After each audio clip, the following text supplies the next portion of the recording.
สบายดีพี่น้องบ่จันก็กำลังมาเฮ็ดบ้านสร้างเรือนนะพี่น้องเอ้ยตัวชั้นที่2เนาะเดี๋ยวนี้ก็เอาขี้ทรายนี่แหละบ่จันก็มาถอกใส่มาถอกใส่แล้วก็เอาส่วนนี่เนาะ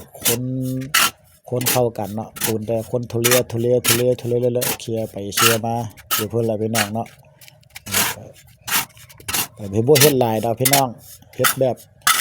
ประมาณขี้ทราย2-3 คุปูนคุหนึ่ง2 คุประมาณนี้นะเพราะว่าเฮาเฮ็ดเรือนตัวเองเฮาก็บ่ได้เฮ็ดหลายนะไปเมื่อยแล้วเฮาก็พักเฮาก็เซาเมื่อยแล้วเฮาก็มาเฮ็ดใหม่เคลียร์ไปเคลียร์มาอยู่นี่แหละนี่เนาะบัดนี้เอาคุน้ำจับหิ้วมาถอกใส่จวากลงไปปล่อยน้ำออกเลยเคลียร์ขึ้นก่อนถอกใส่อีกนี่เนาะบัดนี้ก็ปะไว้นี่แหละบัดนี้นะ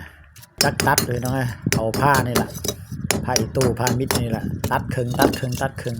เพื่อสำหรับที่อันโปเนาะพอไว้ตัดประมาณ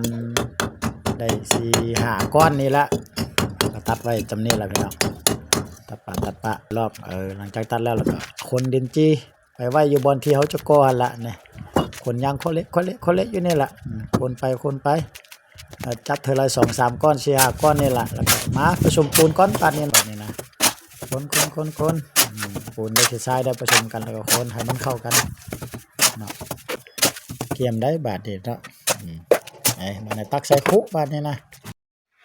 บาดนี้เฮาก็เกมกอแล้วได้บาดนี้กอขึ้นไปเนาะกอต่อขึ้นกอแล้วก็เบิ่งซ้ายเบิ่งขวาอยู่หั่นละเอาปูนตักใส่วิธีการกอของเบาจันน่ะเฮาจะเอาปูนตักใส่แล้วจังเอาดินที่เห็นมันไว้ตามหลังแล้วก็จังเอาปูนมันงอใส่หัวนี่หลังจากกอแล้วก็ประมาณนี้แหละนี่ก็บ่ได้งามดอกยังใครกว่าน่ะจ้างสร้างเขาไม่เฮ็ดเฮาก็พอได้งามเด้บ่งามเด้พอน่ะเอาได้ก็ประมาณนี้แหละเฮากันนี่ก็ยกกล้องมาแล้วก็ตั้งให้เบิ่งแล้วก็ย่างเลาะๆไปเฮาก็ชี้ไปว่าฝานี่ก็กอแล้วฝานี่ยังบ่ทันได้กอเทื่อ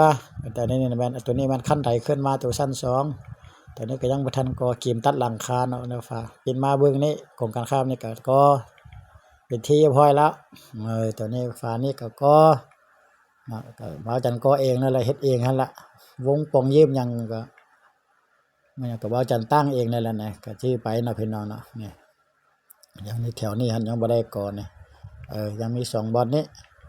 แล้วก็ยังบ่ได้แล้วเถอะเด้อพี่น้องเอาพอกันคลิปหน้า